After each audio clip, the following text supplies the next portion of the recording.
Welcome everybody to an extra special bonus super edition of What's NXT. I'm of course your host, the Rated R reviewer Stephen Osborne, joined as always by the General Jerry Slaughter. Good evening, wrestling fans. And tonight we have one match to cover. Just one. We have HalfTime Heat, the return of HalfTime Heat in like 20 years almost. Mm-hmm. And we get a 6-man tag match. We've got Aleister Black. We've got fucking who? Velveteen Dream, Ricochet. We've got DIY, that's Johnny Gargano and Tommaso Ciampa, and they're tag teaming with Adam Cole, baby. Adam Cole, baby.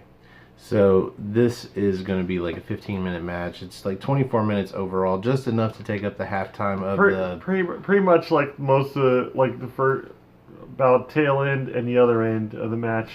Most of it was the intro, I believe. Now what's this the halftime for? Some sports bowl, some foosball game, sports ball super event, something but I heard that other halftime show was just I don't really follow awful. Football, and I don't really watch the Super Bowl. I think the best part of the Super Bowl is usually the commercials, and I think the best commercials always end up on your meme stream anyway. Mm-hmm. So, or just in some sort of like Vine on YouTube or some shit. Yeah. So we're gonna go into this match. I've actually got like a page worth of notes from this match. This was a really good match. Well, I'm about to say we watched it the first time, and then the second time we took notes. Yeah, we watched it once, enjoyed it, and didn't bother taking notes and pausing all the time and everything else. Now we did back it up a few times. Yeah, but so did they. They had in-match replays, which is not a typical thing for NXT. It is for NXT UK, which I like. I like that they break that up, but this match had plenty of spots to replay. Oh, yes. I had plenty of spots to write down. Before I break down this match, because it's only I'm gonna make this show long enough to be worth doing. Yeah. Because despite how good and long this match was, it was just one match.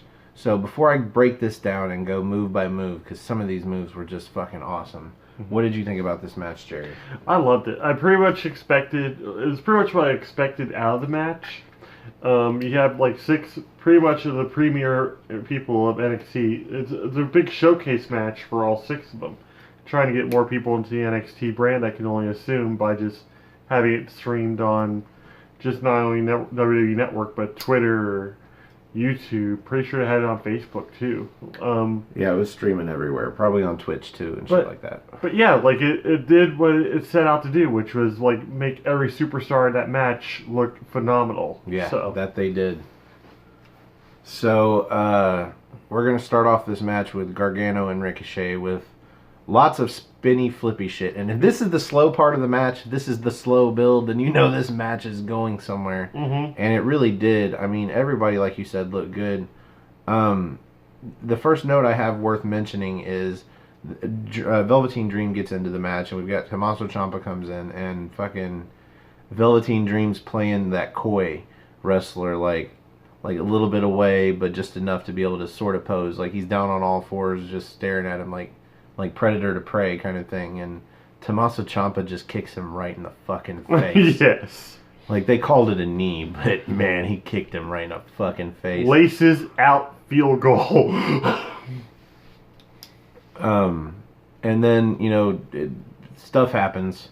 Like I didn't get everything in this match because there was a lot of stuff that happened in the match. But then the next spot that I remember very well is this triple reversing off of the ropes, and everybody poses. So Aleister Black does this springboard where I guess he was going for a move, but the move wasn't available anymore, so he comes back and he poses. Then we had Ricochet do the same thing, and he poses in his superhero pose. And then Velveteen Dream does this really fucking, I don't know what to call it, fluid, like a wet noodle just coming through the ropes and then coming back like a slinky. And then doing his look at me Velveteen Dream pose. And so we had all 3 of the faces in the ring posing at the same time. And like Jerry said, it's like in an old THQ game where you get so many poses and taunts and it fills up your attitude meter. Just boom! That totally filled their attitude meter. But this was still towards the beginning of the match because there's a lot of shit. Okay, so we had, there was this great spot. One move knocks out too. So Ricochet throws Gargano into Ciampa, who happens to catch him in a DDT setup. And then Ricochet follows through with a running neck breaker onto Ciampa, which levels Gargano with a DDT. Fucking brilliant. Yep. I'm sure I've seen that before, but it still looked great. It was very like kung fu action movie kind of move, and it was just brilliantly executed on part of Ricochet. But we didn't expect really anything less. Then I had a spot where Black comes in and does a springboard moonsault onto both Gargano and Ciampa, and then it's just Black for a while. Like he does a second rope moonsault onto the outside onto Cole. Then we had Ciampa come out with a suicide dive onto him, and then they're laid out, and then so Gargano does a suicide to Black. Yep. And then Dream comes off the top rope out of nowhere, like they said, to everyone but Ricochet. Ricochet's left in the ring. And then he does a tope over the top to Gargano, Ciampa, and Cole, while Gargano goes to dive into the ring to do a sort of a spring-in spear. Slingshot spear. Slingshot spear that he did actually achieve earlier in the match. Just, everything happening everywhere in this match. Like crazy. And then... See, that's why we end up having to take notes for these things. Because there's so much going on, so much we have to rewind, so much... Especially with a competitor like Gargano. Because you always have to watch out for where Gargano's at in the match. So Black comes off the top with double knees to Gargano. Gargano gets right back up, gets kicked in the head for the effort, and then turns around into a German suplex with a bridge for a near fall from Beautifully Black. executed, awesome bridge. Just he is so fluid from move to move. It's incredible. Aleister Black needs to come to the main roster soon before the Undertaker retires, so that the Undertaker can pass the torch from one great entrance to another. You think he earned it? No, his entrance totally earns it, though. Get it earned. Okay. Because Undertaker's God. I don't get it, but you can explain later. I don't need to fucking impress Or you. he'll explain in the comments. Yeah. So part of what I loved about this match is the little bitty story they told here between Gargano and Ciampa, because Ciampa actually saves Gargano from getting a double vertical suplex done. Yeah. And then we had Cole super kicking Black on the apron. Oh, this was an incredible link of finishers. Yes. Cole super kicks Black on the apron, who Ciampa pulls through into a draping DDT. But then Ricochet comes off the top with, I believe, a moonsault onto Ciampa. And then as he's standing up, Gargano slingshots into the ring for his DDT. And then near fall. Velveteen Dream. Oh, yeah. Velveteen Dream comes and snatches him up with what I call the Abigail DDT. It's like a Sister Abigail into a DDT. I call it Dream Street. And then that was the near fall. And then, goddamn. Okay, so then Ricochet had a standing shooting star press, more like a running, onto Gargano. And then he goes for a second turnbuckle moonsault. And as he's coming off, Cole hits him with that move that we love to see out of him, where he super kicks him mid moonsault. Mm-hmm. Just great. I think that was a near fall too. Now it's time for the breakdown. Never gonna get it. Never gonna get it. So this is where we see all 6 men in the ring, and as they said, this is how this whole thing started at the end of NXT TakeOver. All 6 men brawling, and so that's what we get. We get all 6 men brawling. I love the breakdown because it's kind of like, okay, this is probably the middle of the match. If the breakdown was long enough, this would be your piss break. Mm-hmm. So, Velveteen Dream suplexes Tommaso Ciampa over the top rope onto the outside. Yes. And like he completely follows through with it and goes right over the top rope with him, which could have been a botch, but at the same time, I think it was meant to be that way. Oh yeah, I think that's the safety of it. Yeah. If you let go and just drop somebody over, probably less safe than if you come over with them and you both are kind of working your way down like a slinky. Mm-hmm. So second slinky reference in one podcast. Amazing how versatile a slinky is. So that move just kind of takes them out for a while, but that's one of those where you see it teased a lot, but you don't see it occur because it really seems dangerous. Yeah. But they seem to have figured out a way to do it, coming down both of them, And it looks brutal, but at the same time, they got back up. So back in the ring, we've got Cole coming off the middle rope with a Panama Sunrise. Haven't seen this yet out of him. If you've never seen this move before, it's P.D. Williams' Canadian Destroyer, but off the second turnbuckle. It is beautiful. It is dangerous looking, but it's not how it sounds. Like, he jumps off the second turnbuckle and catches the dude between his thighs and comes down, and then jumps into this. Yeah, the sunset flip driver. Whew, that's a lot to say. He's been doing that since Combat Zone Wrestling. Is just beautiful. Near fall. And as Ricochet starts to get up, I think either right after this or shortly after this, we get all three of the heels in the ring at the same time. So we're going to add an Adam Cole super kick to the meet in the middle. And this was just beautiful. And this would have been a pinfall if Aleister Black hadn't dove in out of nowhere. And they all posed, and it was yeah, they all did their poses, and yeah, that was just sweet. I would have been happy if that was the finish, but no, I don't think for halftime heat that's how you go out. And we'll get there. We're almost there, so why spoil it now? So we get a spot after this where Dream gets up, and he's against all three of the heels, and starts successfully fending off all three of them, like just by punching them, knocking them dazed while he goes one at a time through each of them. Credit to them, they did all attack him at once instead of, like one of them attack him and get laid out, and then the other two are just waiting, and then the next one attacks him while the other one waits. Well, both Adam Cole and Gargano nailed him with a super kick coming off the rope. Yeah, he had his moment, but then he gets a double super kick from Cole and from Gargano. And they throw him into Ciampa, so Ciampa's going to go for the fairy tale ending. But Black breaks that up, turns it into. He turns it around and he does something. He does a Black Mass to Gargano. Yeah, like the whole thing boils down to Cole is left in the ring. Yes. Gargano and Ciampa have been disposed of, and it's just Cole versus all the good guys. And he catches a Black Mask. And then Velveteen Dream catches him in a Velveteen Driver, which is a DVD, a Death Valley Driver. Yeah. And then off of the top rope near the corner, but not from the corner, is Ricochet with a 450. And then off the 450, Velveteen's already hopped on another corner and comes off with the Purple Rainmaker, his elbow drop, hits it square. 1, 2, 3. The faces win. This is halftime heat. You're trying to pull in an audience out of football that doesn't want to watch a top 40s pop star do the halftime show for a football game. So you have the good guys go over. I understand this.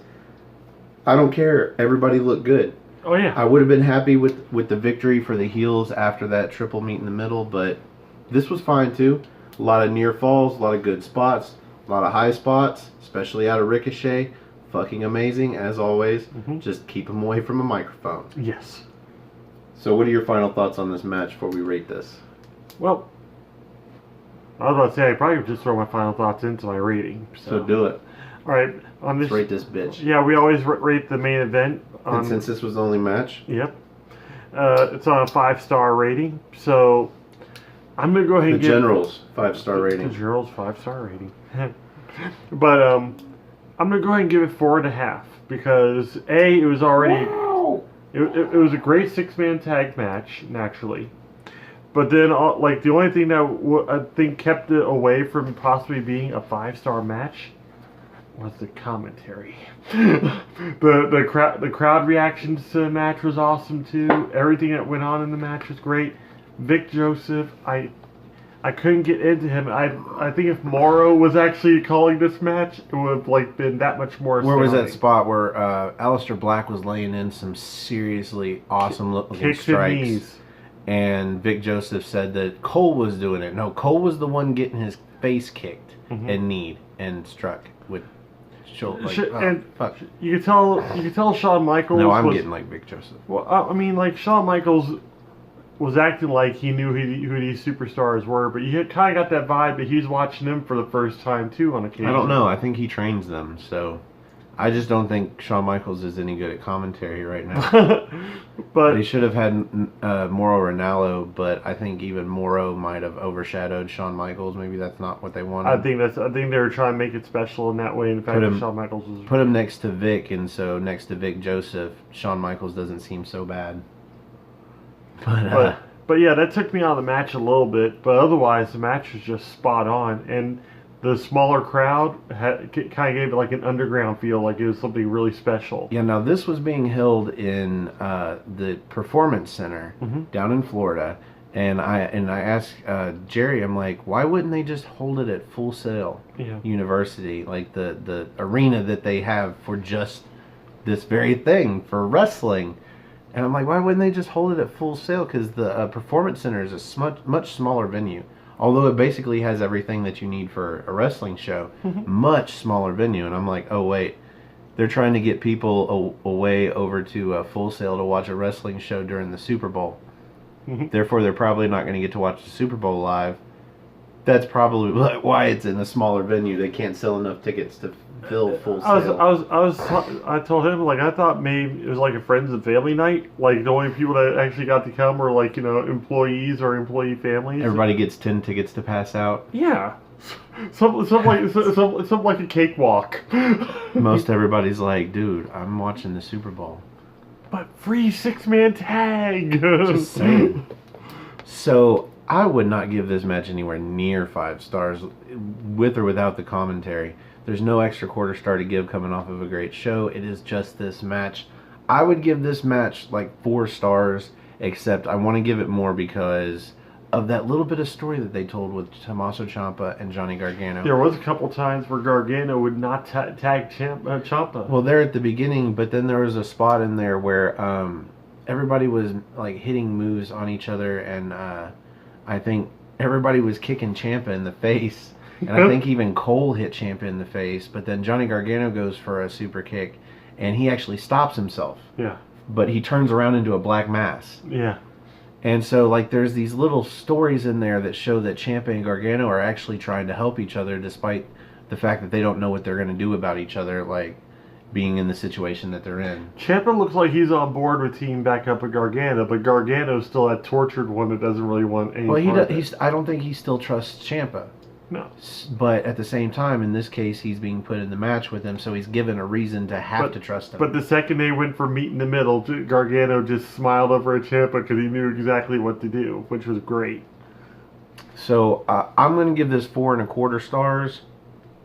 Really great match, just not like perfect or 5-star worthy or anything like that. It was a good introduction for anybody that hasn't seen NXT before and wanted to see the top superstars in the ring. It told that little bit of story with Gargano and Ciampa, but other than that, it really didn't forward anything. It was just a throwaway match, honestly. We watched it twice. Yeah, but it was a great throwaway match. Yes. Great throwaway match. So it didn't move any storylines forward. It is what it was, and that was it. So join us later this week for What's NXT, covering NXT for February 6th, and the NXT party covering NXT UK, I believe, episode 29. And we will be having somebody up on the big screen sharing their thoughts of NXT UK with us. And if you'd like to be on the big screen and join us for a spot of NXT, you can get a hold of me. Just go to nodq.com/Stefan, Stefan. I don't know. I was going to point at my shirt. I'm not wearing a work shirt today. So that's Stefan. Or if you just want to find me on Twitter, it's at Stephan R. Osborne, Osborne. As always, the R stands for restricted. You can also find this gentleman on Twitter at NoDQ General, and also on my Facebook group, Armbar, all capital, ARMBAR, exclamation point. Look for Stephan or I or any other member of the NoDQ Galaxy at this point. I've got a whole bunch on there, except for Virtue. So if you like our video, click the like button. That's underneath Jerry this time. If you like all of our videos, click the subscribe button. That will be underneath me. And if you'd like to receive these videos early, something like a half a day early than they go up on NoDQ, you can subscribe to our channel. It's Aftermatch Wrestling. Aftermatch, all one word. AFTERMATCH Wrestling. And that'll get you, like I said, the videos early. And if we get 100 subscribers, we're going to start doing them live. So if you're up at the wee hours of the morning when we do these videos, you can watch us live. Yes. And then you can ask us questions, and we will get to those at the end of every video if we make it to that goal. But as of now, that is our goal. So help us get there. Again, after-match wrestling. So, for the General Jerry Slaughter, I am, of course, the Wizard of No DQ, Stephen Osborne, and we will see you NXT time.